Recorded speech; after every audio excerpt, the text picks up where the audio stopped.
Vi har arbejdet med køkkenets funktioner i et design, der er vores bud på det nye nordiske.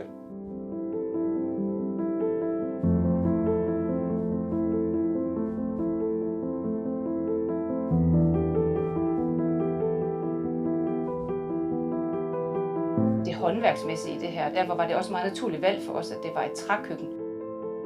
Runding, bue, der ligger omkring grebet, der ligger omkring den måde, man tager fat i grebet, det bløde man, når man tager fat i grebet.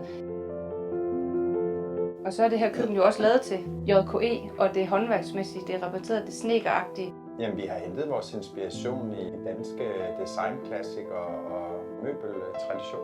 Det er jo meget et møbel set med vores øjne, noget vi har skabt, noget vi ligesom har drømt om, vi skulle lave til os. Og være en del af dit møbel og en del af din hverdag, at det skal kunne patinere, arbejde, være en del af dit liv, jamen så er det jo helt naturligt at vælge noget, der er lavet i træ og noget, der er blevet snekkereret.